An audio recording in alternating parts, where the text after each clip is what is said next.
चलता रहूंगा पथ पर चलने में माहिर बन जाऊंगा। चलता रहूंगा पथ पर चलने में माहिर बन जाऊंगा। या तो मंजिल मिल जाएगी या अच्छा मुसाफिर बन जाऊंगा, या अच्छा मुसाफिर बन जाऊंगा।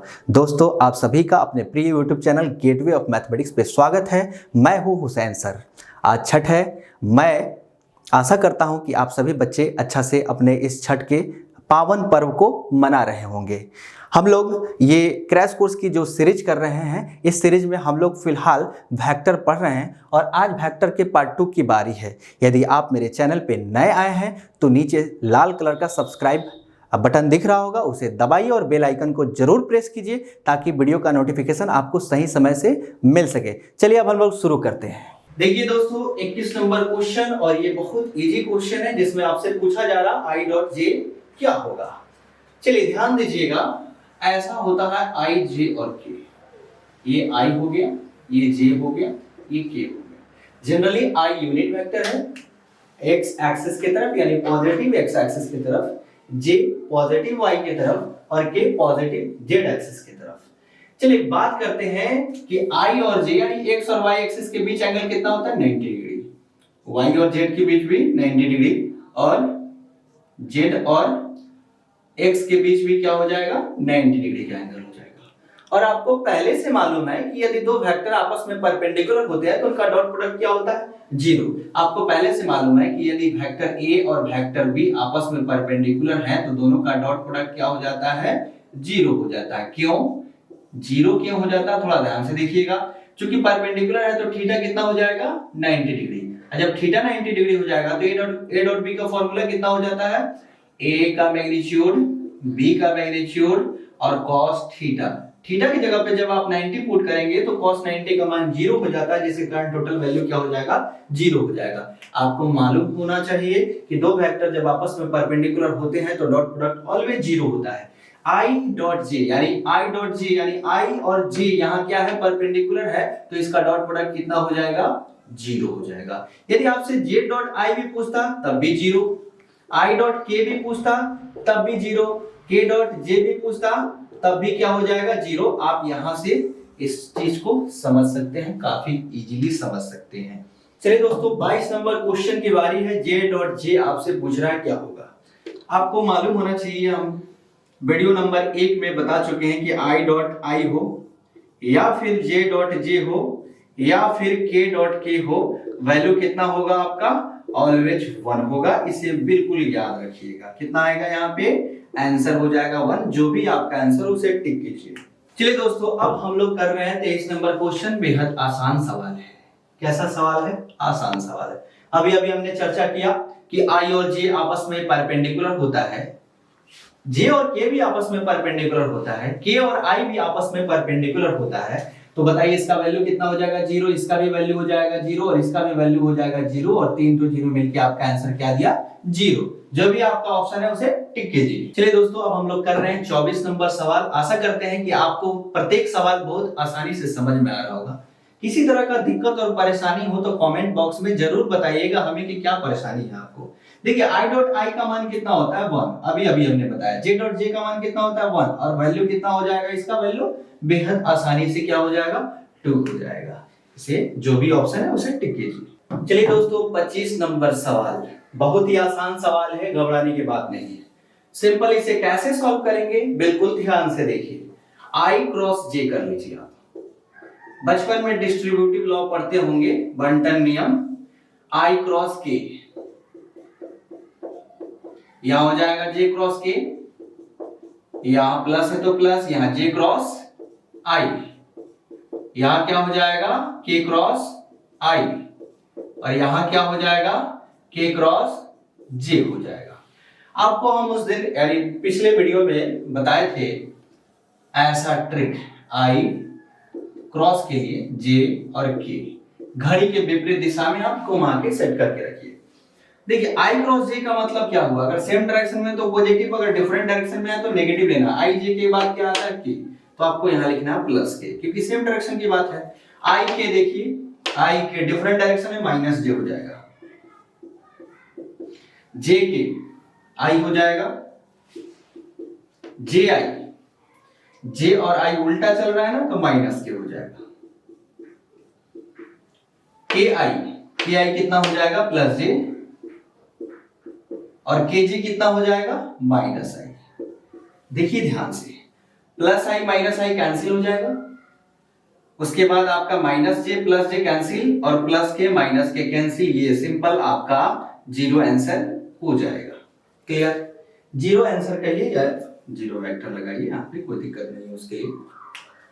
चलिए दोस्तों 26 नंबर सवाल की बारी है, और ध्यान दीजिए 26 नंबर में भी यही, क्योंकि क्रॉस है, गोला टिक करना है, सिंपल बात है।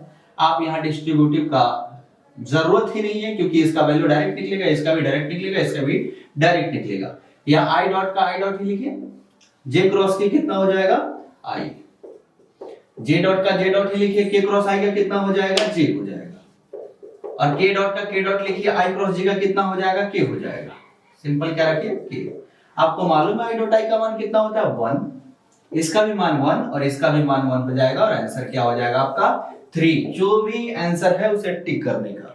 चलिए दोस्तों अब हम लोग कर रहे हैं 27 नंबर ऑब्जेक्टिव सवाल, और आपके सामने है ए का मैग्नीट्यूड दिया है, बी का मैग्नीट्यूड दिया है, और ए डॉट बी का मान दिया है, और आपसे पूछ रहा है थीटा क्या होगा। थीटा कहने का मतलब ए और बी के बीच का एंगल।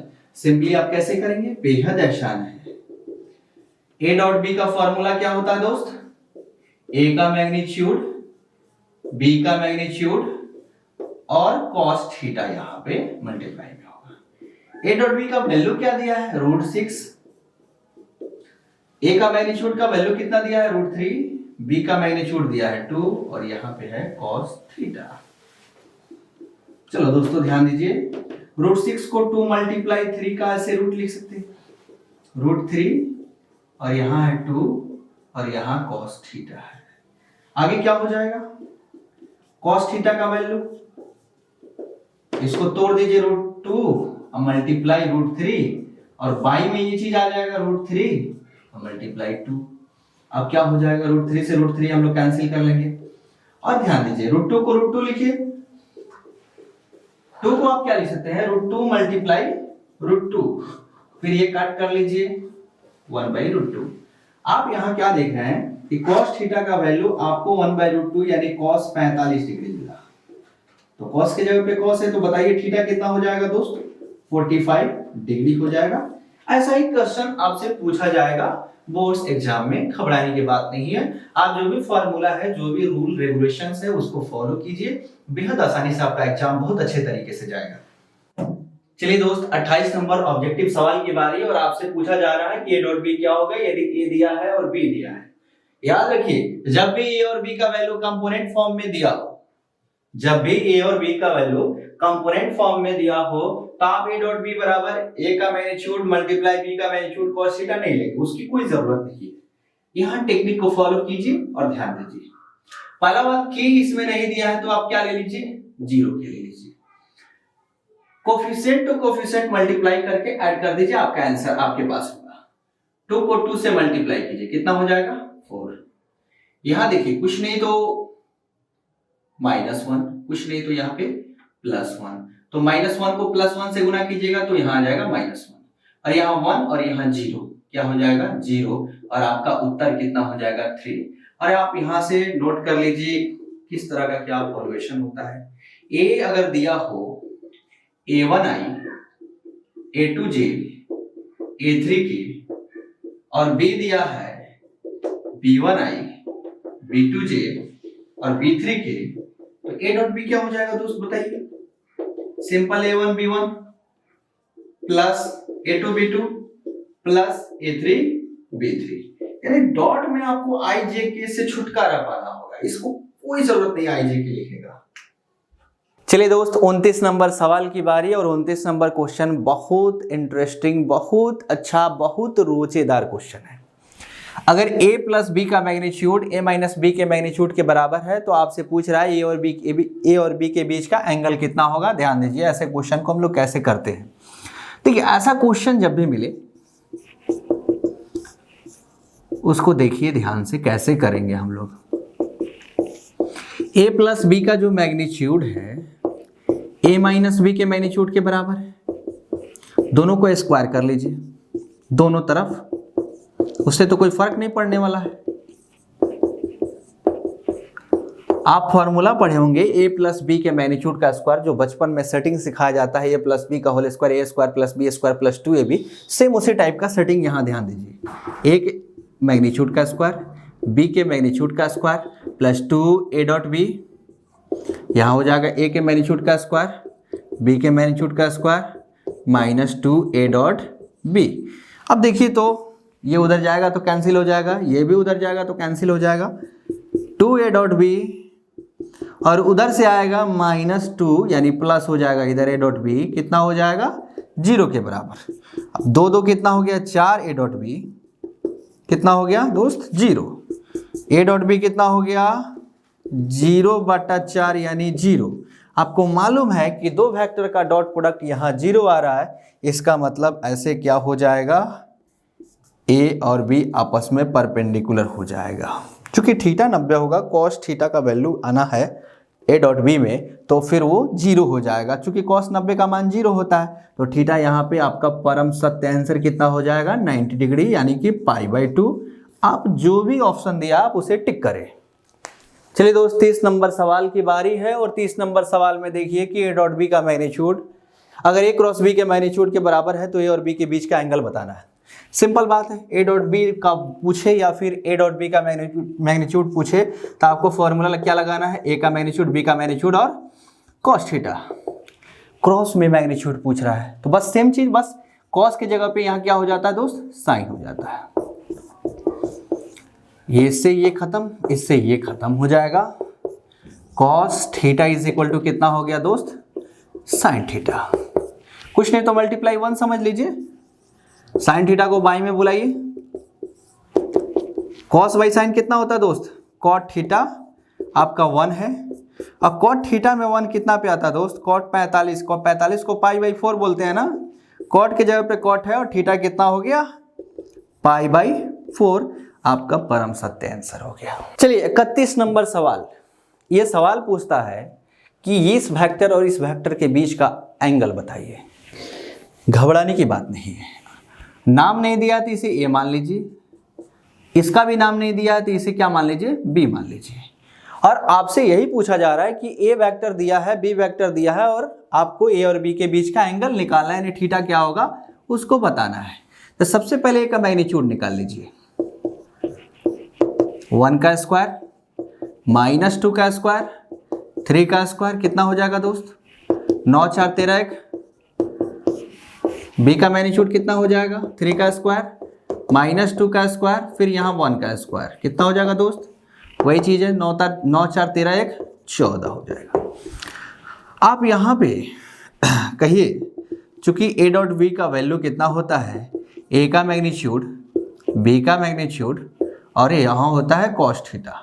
अब एक बात बताइए, ए डॉट बी अभी अभी निकालना सिखाए हैं, आई के कंपोनेंट को आई के कंपोनेंट से कितना हो जाएगा 3, जे के कंपोनेंट से जे का कंपोनेंट -2 में -2 से मल्टीप्लाई होगा +4, के कंपोनेंट से के का कंपोनेंट यहाँ 3 है, यहाँ पे 1 है तो कितना हो जाएगा 3। ए का मैग्नीट्यूड है √14, बी का भी मैग्नीट्यूड है √14 और फिर यहाँ पे क्या हो जाएगा दोस्त कॉस थीटा।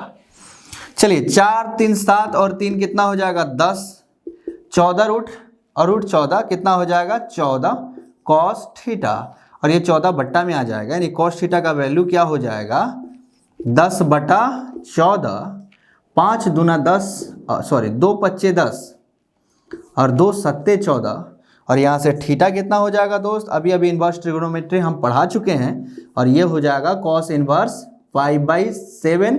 यही आपका परम सत्य आंसर हो जाएगा। जो भी आपका ऑप्शन है इसे टिक कीजिए।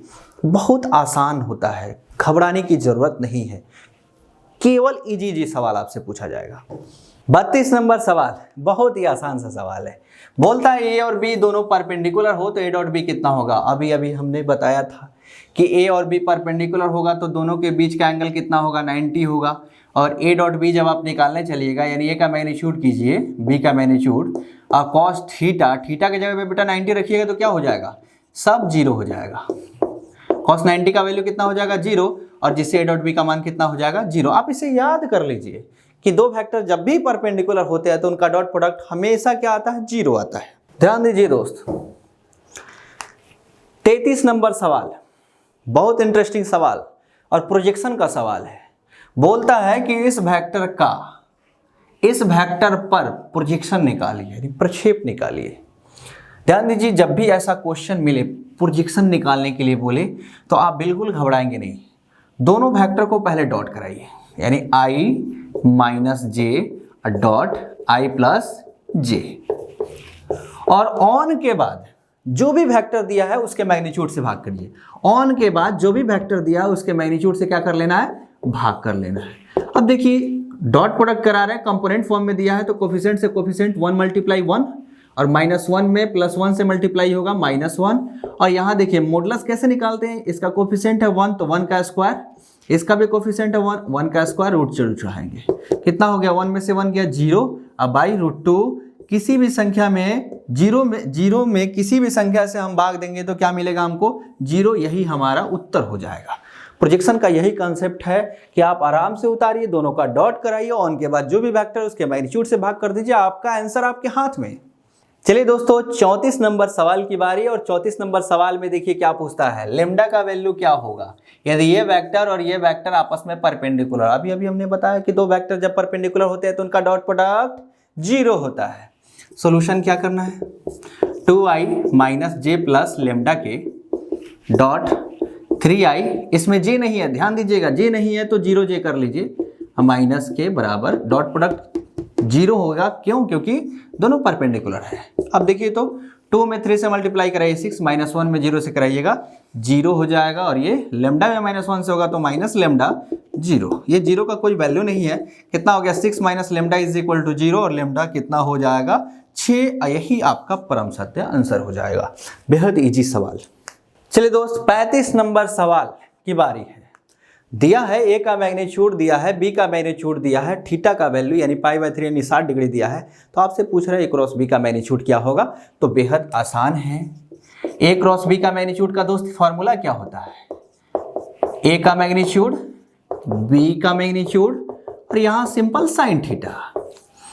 अब ए क्रॉस बी का मैग्नीट्यूड ही तो निकालना है हमें। ए का मैग्नीट्यूड दिया है 1, बी का मैग्नीट्यूड 2, और साइन थीटा के जगह पे π/3 यानी 60 डिग्री, यानी 1 मल्टीप्लाई 2 साइन 60 का मान 1/2, 2 से 2 कैंसिल हो गया, 1 में 1 से मल्टीप्लाई होगा 1, यही आपका आंसर हो जाएगा। चलिए दोस्तों 36 नंबर सवाल की बारी, और 36 नंबर सवाल बड़ा इंटरेस्टिंग सवाल है। आपके पास 4 ऑप्शन दिया हुआ है और इसके बारे में बताना है क्या सही होगा। सॉल्यूशन कीजिए, कैसे सोचिएगा इसे बताइए। ए डॉट बी का वैल्यू कितना होता है दोस्त, ए का मैग्नीट्यूड, बी का मैग्नीट्यूड कॉस थीटा। आपसे पूछ रहा है कि ए डॉट बी यहाँ 0 से बड़ा या 0 के बराबर यानी पॉजिटिव, यानी ए डॉट बी पॉजिटिव। आपको मालूम है कि मॉडुलस तो हमेशा पॉजिटिव आता है, बी का मॉडुलस भी हमेशा क्या आएगा, पॉजिटिव आएगा। सारा खेल कॉस पे है, क्योंकि कॉस नेगेटिव और पॉजिटिव दोनों आता है। अब यहाँ से सेलेक्ट करने का कोशिश करेंगे, क्योंकि कॉस पॉजिटिव कहाँ कहाँ होता है, एक तो फर्स्ट क्वाड्रेंट में यहाँ पे पॉजिटिव होगा, और नहीं तो फोर्थ क्वाड्रेंट में यहाँ पे पॉजिटिव होगा। फर्स्ट क्वाड्रेंट का खेल होता है 0 से 90, नेगेटिव यहाँ भी होता है, नेगेटिव यहाँ भी होता है, इसे ले नहीं सकते हैं। अब आइए ऑप्शन की तरफ मूव कीजिए। देखिए यहाँ थीटा का मान 0 से बड़ा और 90 से छोटा, यानी फर्स्ट क्वाड्रेंट की बात की जा रही है। और यहाँ सिर्फ पॉजिटिव की बात नहीं की जा रही है, 0 के बराबर की भी बात की जा रही है। तो 0 के बराबर तो यहाँ इस केस में नहीं आएगा, क्योंकि 90 के इक्वल नहीं है। अगर cos 90 के बराबर नहीं होगा तो फिर ए डॉट बी का मान 0 नहीं आ पाएगा, इसलिए कैंसिल कीजिए। यहाँ 90 के भी इक्वल है और फर्स्ट क्वाड्रेंट की भी बात है। चलिए आगे भी सोच लीजिए, 0 से लेके 180 के बीच में, तो 0 से 180, तो चूंकि 0 से 180 कहने का मतलब यहाँ से यहाँ तक। देखो 0 से π/2 में यहाँ पॉजिटिव मिल रहा है, π/2 से पाई में नेगेटिव मिल रहा है, यानी कि कहाँ पॉजिटिव और कहाँ नेगेटिव, ये दोनों मिक्स हो रहा है, यानी पॉजिटिव और नेगेटिव इस पे दोनों आ जा रहे हैं, इसलिए इसको आप ले नहीं सकते हैं और इसको भी आप ले नहीं सकते हैं। इसलिए आपका परम सत्य आंसर कितना हो जाएगा, सेकेंड नंबर।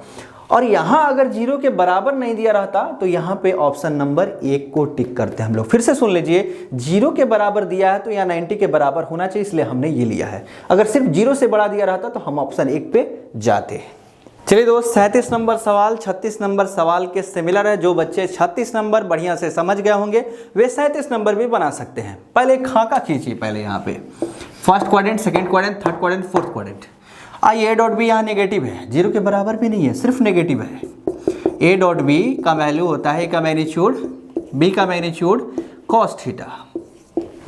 ए डॉट बी आपका नेगेटिव दिया है, चूंकि ये पॉजिटिव होता है, मैग्नीट्यूड ऑलवेज पॉजिटिव होता है।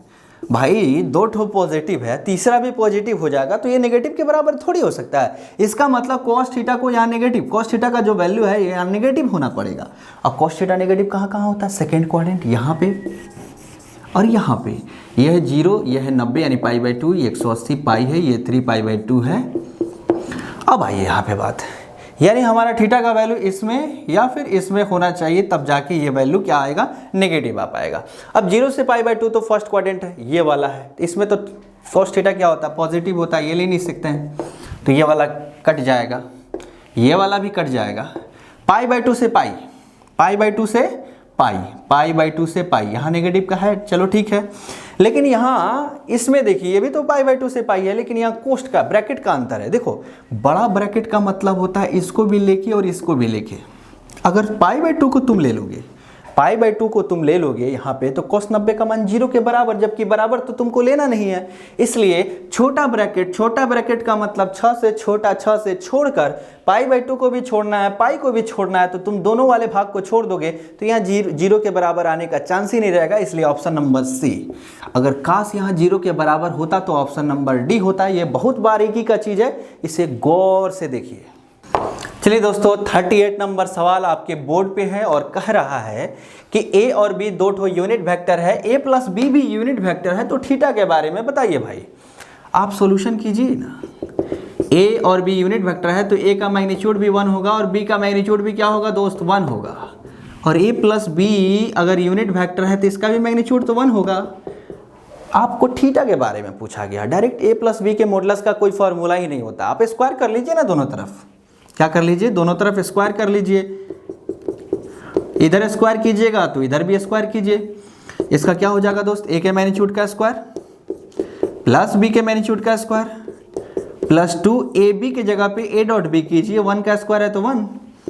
भाई ए का मैग्नीट्यूड है 1, 1 का स्क्वायर प्लस 1 का square 2 A dot B is equal to 1।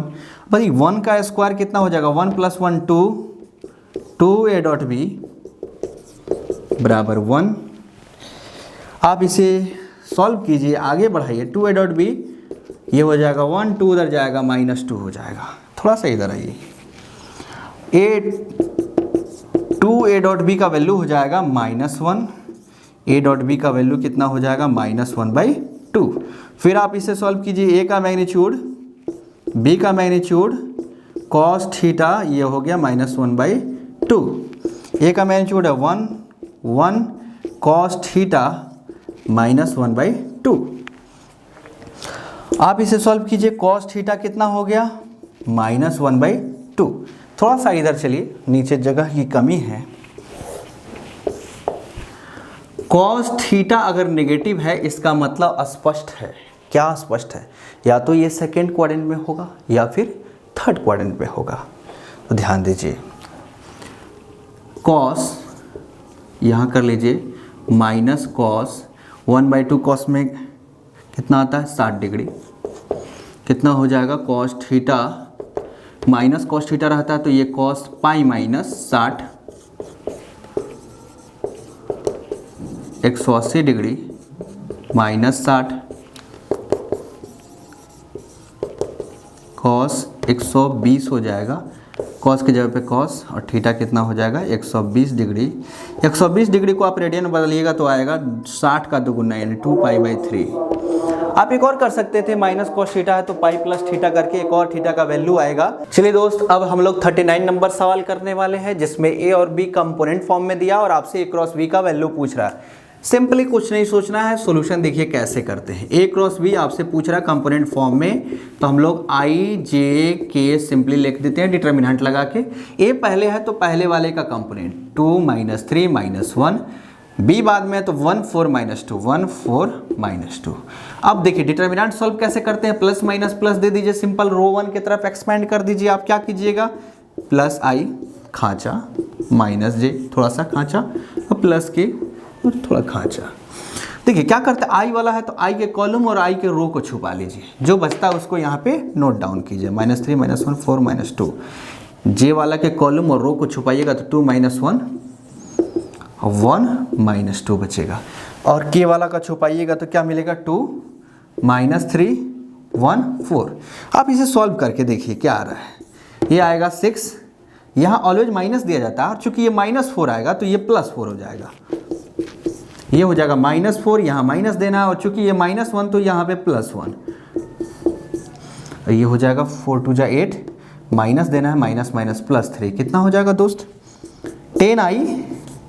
ये -3 और माइनस तो ये हो जाएगा +3j और ये हो जाएगा 11 के। यही आपका परम सत्य आंसर हो जाएगा। चलिए दोस्तों, आज के वीडियो में बस इतना ही। अगर आपको वीडियो पसंद आया हो तो लाइक, शेयर और फॉलो करना ना भूलें। किसी तरह का समस्या हुआ हो तो नीचे कमेंट बॉक्स के जरिए हमें ज़रूर अपनी समस्या को बताएं। अगर आप मेरे चैनल पे नए हैं तो चैनल को सब्सक्राइब करें, लाइक कीजिए, दोस्तों के पास अधिक से अधिक शेयर कीजिए। अगर आप मुझसे टेलीग्राम से जुड़ना चाहते हैं तो नीचे टेलीग्राम का लिंक दिया गया है डिस्क्रिप्शन बॉक्स में। अगर आप मेरा क्लासरूम ज्वाइन करना चाहते हैं तो नीचे ये डिस्प्ले जो नंबर हो रहा है उस पर कॉल करके आप मेरे क्लासरूम को भी ज्वाइन कर सकते हैं। फिर मिलते हैं अगले वीडियो में। Bye bye.